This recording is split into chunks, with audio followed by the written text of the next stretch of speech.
Welcome, I'm the Kaiju no Kami, and 2016 has been kind of a year. I have seen 47 movies throughout the year, so this is going to be my top 10 favorite movies of the year. Number 10. 2016 was a really great year for horror.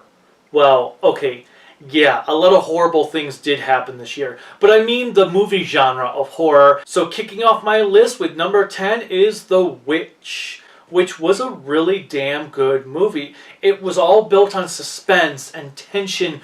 There were scenes you weren't sure if what you were witnessing was real or just in their minds or what was going on. The acting was really good. They did a phenomenal job in speaking in Old English ways, and as a whole it was just an enjoyable ride. The ending can leave you wondering what the hell was going on, but that doesn't take away from the rest of the movie. Number 9. What would my list be without having the newest Godzilla movie on it? And that's right, Shin Godzilla was on it. Yeah, there was a lot of text going on, and a lot of talk and dialogue, but as a whole it was pretty enjoyable. It's an Anno movie first and a Kaiju movie second, but it was still an enjoyable one nonetheless. I was quite impressed with it, despite the bad CGI, and it was interesting to see something new done with Godzilla that Toho hasn't tried before. So I definitely recommend it, and I am looking forward to seeing it again. Number 8.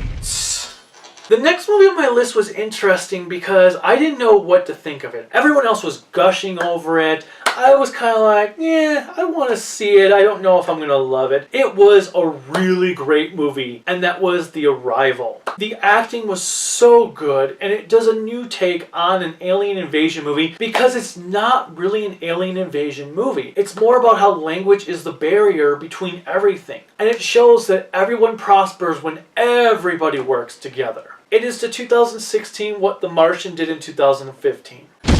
Number 7. Next on my list is the first of several superhero movies to appear on this list. And kicking this one off is one that I was truly excited for, and it did not disappoint, and that was Doctor Strange. For lack of a better word, it was kind of strange because it brings in a whole new universe and whole new ideas to the Marvel Cinematic Universe, but at the same time it didn't actually bring anything new to the table. I'm okay with that, but there are people out there that wanted to see Doctor Strange bring something completely new to the Marvel Cinematic Universe and completely revolutionize the movie series as a whole. I can't wait to see what Cumberbatch does in the future with the character and what Marvel does and where they go with this. I'm especially hoping we eventually see the multiverse in Phase 4. Number 6. This movie shocked me because I've never seen a Star Wars movie that really put the war in Star Wars. It's so gritty and dark and fun and entertaining. I have seen the movie twice, and now that I've processed it more, it may actually be the best movie since Empire Strikes Back. The characters are all compelling. The opening didn't throw me off as much as the second time I saw it. It can still be messy if you're watching it for the first time and are trying to follow everything that's going on because there's a lot going on with it. And I am looking forward to see what Disney has for Star Wars in the future. Number 5. The next movie on my list did take me by surprise because I am not a Deadpool fan by any means, but this movie was really, really good. It is probably by far the most accurate to the source material, and it made so much money that I hope from this point forward studios are going to try to be more accurate to the source material, especially with the X-Men franchise. So here's hoping to this point forward they're going to completely care about source material over just trying to make the biggest, darkest, grittiest thing ever. This movie is the one I've seen the most this year. Number 4. Okay, I'm going to be honest here. Number 4 is kind of cheating because there's two movies I am comparing here because I can't decide which I like better, Zootopia or Moana. Both show how great a year Disney had. Zootopia was a social commentary on racism, and Moana is like Wind Waker the movie. Both were great. Both were enjoyable. both were just equally fun and engaging and good. Moana is bright and colorful. Zootopia really did bring a lot to the table that I didn't expect to see out of a Disney movie, more like a Pixar movie. And Moana was just fun, had great music, great songs. The voice cast in both movies were equally good. So both movies are there because they're both Disney animated, so I figured just let them both get on the list at the same time. Forgive me for cheating. Number 3. Number 3 was the first movie of the year that truly gripped me because it went beyond being just a superhero movie. Civil War is a spy thriller with a superhero movie within it. It is such a great movie. It continues the story from Winter Soldier, expands on the Winter Soldier's backstory, and the friendship between Bucky and Cap and how important that is to these characters. Of course, you've got Sam in there who is thrown into the mix, that they're both kind of fighting for Cap's attention and his friendship and partnership. And then of course you have the big battle scene at the airport, which was phenomenal. This movie has so many layers. If you didn't like the movie, I don't know what to tell you. It is one of the best superhero movies of all time. And come on, Spider-Man kicked ass. It's amazing. That is by far the Stan Lee, Steve Ditko, and Romita Spider-Man all in one. It had the perfect amount of fan service and drama and comedy that makes these superhero movies fun, which is what comic book movies should be. Not like that other guy. Number 2. Ooh.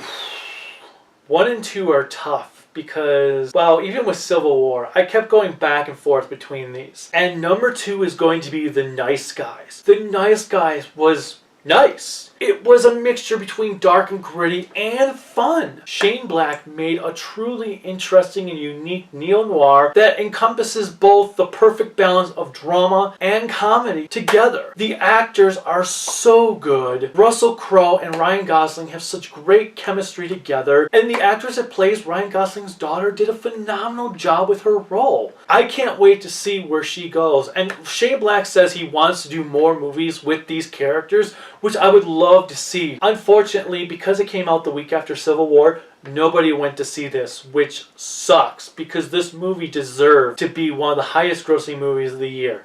It is so good. It is so fun, and Keith David's in it. If you don't know who Keith David is, you need to watch my Thing review. You need to watch They Live, Gargoyles, the HBO animated Spawn. He's awesome. This movie all around is just great. And shame on you if you did not see it, because you are why it bombed.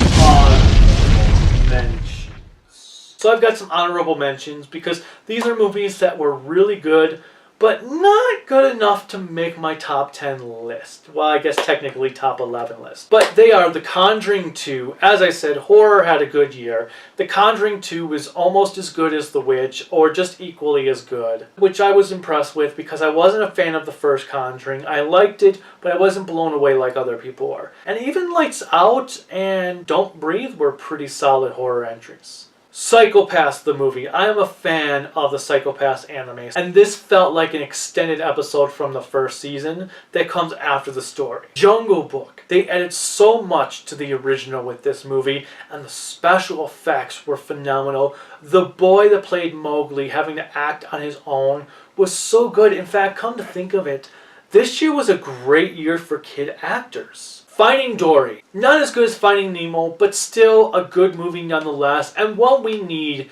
in the year of 2016. And then back in February, one movie that everyone seems to have forgotten about since then was Hail Caesar. It's not the Coen brothers' greatest movie, but it was a fun, enjoyable ride nonetheless. Number 1. This is it. Number 1. And my favorite movie of the year is Kubo and the Two Strings. This movie is just pure brilliance. It is a masterpiece. It is beautiful. And not just in animation, but it's storytelling. It feels like a Japanese tale that Akira Kurosawa would have told. The characters are well done. There was so much work. The Gashadokuro is gorgeous. All the monsters look phenomenal. The fight scenes are well choreographed. The music is phenomenal. Kubo carries around a shamisen, and every time he plays it, it just sounds blissful.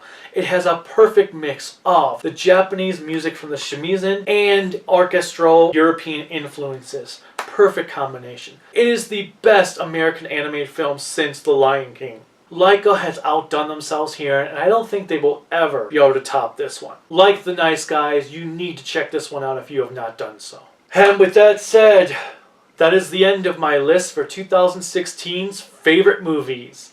Join me as I release my list for the top worst movies of the year. And man, were most of those pretty bad. Until next time, bye.